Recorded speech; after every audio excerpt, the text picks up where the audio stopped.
pensando o que a gente fez, o que a gente pretende fazer no próximo ano. E claro que não tem como não falarmos de dinheiro nessa época, né? Tão importante, nos ajuda em muita coisa, não é o essencial na vida, mas a gente sabe que é importante pra gente conseguir fazer o que a gente quer. Para isso eu vou conversar agora com o Everton Lopes, ele que é economista, seguidamente nos acompanha e conversa conosco aqui na RDC TV. E eu quero saber o seguinte, Everton, primeiro boa noite, seja muito bem-vindo. Será que dá pra gente conseguir equilibrar as contas e não se endividar nessa época do ano que tem compra de Natal, tem festa de fim de ano, aí já vira o ano, um monte de conta para pagar, tem como fechar essa conta? Bem-vindo.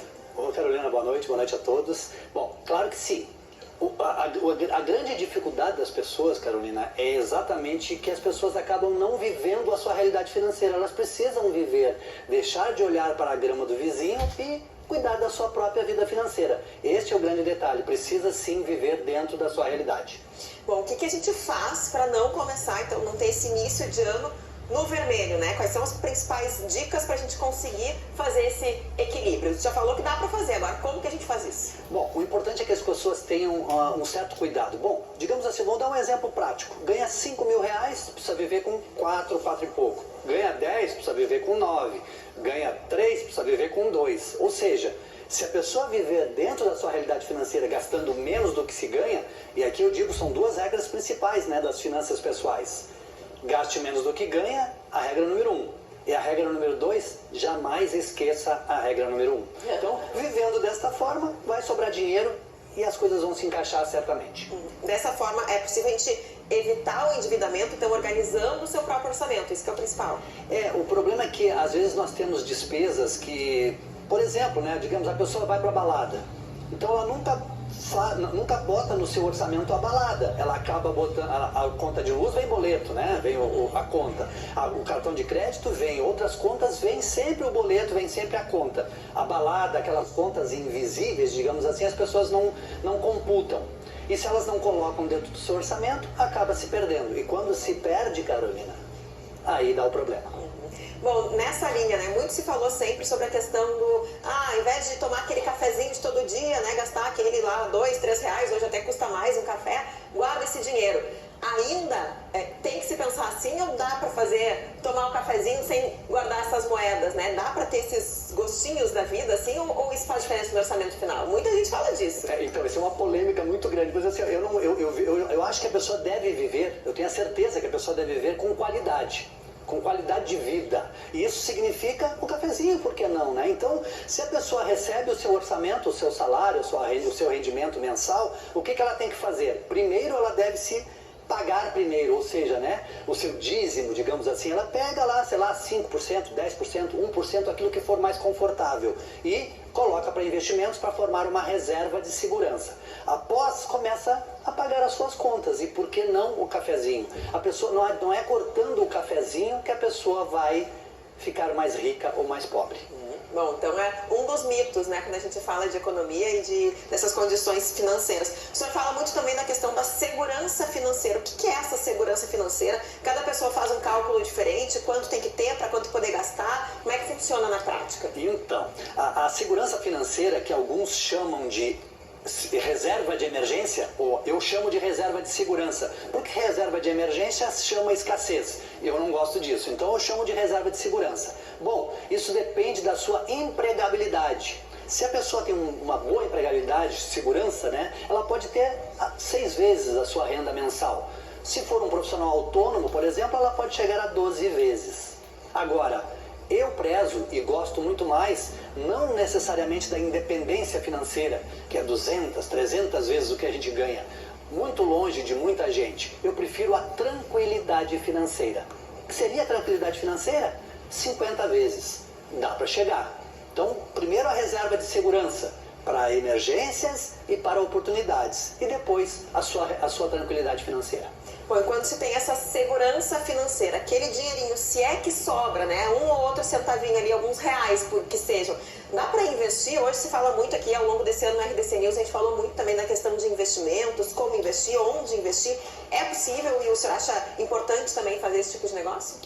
Não é só importante, é necessário, porque para formar reserva de segurança, reserva de oportunidade, para poder viver melhor lá na frente, precisa se viver dentro da sua realidade financeira, como eu falei. E para viver dentro da realidade financeira tem que sobrar dinheiro. Sobrou dinheiro, dá para investir. Hoje, as pessoas dizem, tem alguns mitos que dizem, né? Investir é para rico, investir não sei... Gente, tem investimentos de R$30, R$40, R$50. É pouco? Bom, se a pessoa fizer uma reflexão da seguinte forma: eu vou investir R$50, vai me dar alguns centavos no final do mês de rendimento, se for fundos de investimento imobiliário. É pouco? É pouco, sim. Agora, é uma questão de reflexão. Será que vale a pena entrar nos juros do cheque especial, que em 7 meses a dívida dobra? É a questão de escolhas, né? A vida é feita de escolhas, as finanças não é diferente. Quando a gente fala de finanças também, né? Bom, a gente passou por mais um ano de altos e baixos na economia, né? Em relação à taxa Selic, inflação, todos esses índices aí que a gente pode falar. Qual é o cenário que a gente começa a desenhar para esse ano de 2024? Olha, eu vou dizer o seguinte, tá? Eu não vejo... eu tô já há 30 anos no mercado, quase 30 anos no mercado. Então, assim, eu não vi, por exemplo, pesquisas de SPC, Serasa, que não baixasse de 60% de endividados. Então, endividados tem há 30 anos que eu conheço. Seja a economia próspera ou não. Assim como existem as oportunidades também. Então, se as pessoas olharem para o seu quadrado e controlarem as suas finanças, certamente, né? Certamente vai sobrar dinheiro e elas vão investir, independente de qual seja o mercado, qual seja a situação econômica do país. Estou conversando com o Everton Lopes, ele é economista, já lançou vários livros e eu estou com um aqui na mão. Everton, pense cada segundo como um milionário, os 4 passos para dominar as suas finanças e o dinheiro. Quando a gente fala também daquela questão de autoajuda, né, que a mente pode nos auxiliar, se a gente pensar como, dá para chegar lá? O que diz esse teu livro? Exatamente, ele trabalha um método, né, que eu chamo o método MORE, que é a mentalidade financeira. MORE, mais em inglês, né? MORE é mais em inglês. Então, mais dinheiro sobrando, mais tempo, mais qualidade de vida. Mas o que é o método? Ele é mentalidade financeira. O de objetivos e metas, precisamos ter. R de reorganização para investir e E de equilíbrio duradouro. Por que eu digo isso?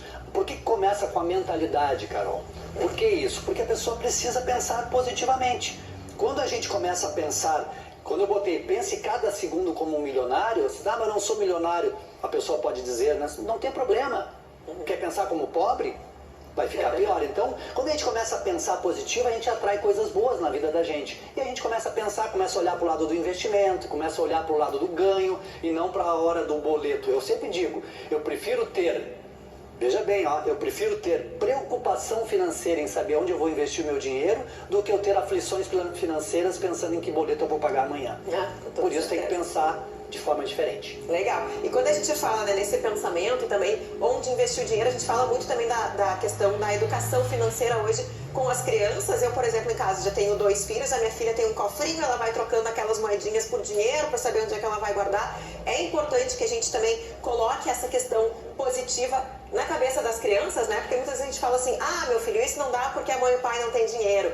Esse tipo de pensamento também, de alguma forma, pode interferir nessa juventude, né? Até porque exatamente lá lá nos primórdios, nos anos mais novinhos da gente, que a gente começa a botar na cabeça as coisas ruins. Então, se os pais realmente fizerem isso, não tem dinheiro, porque não sei o que, por um motivo ou outro, a criança vai aprendendo, vai pensando que não pode fazer nada. Então, assim, educação financeira não é necessariamente mesada, necessariamente planilha. Educação financeira é comportamento. E ele segue o exemplo dos pais. Se os pais estiverem discutindo sobre dinheiro, estiverem reclamando que estão com dívidas, então assim, tem assunto que é para criança, tem assunto que não é para criança.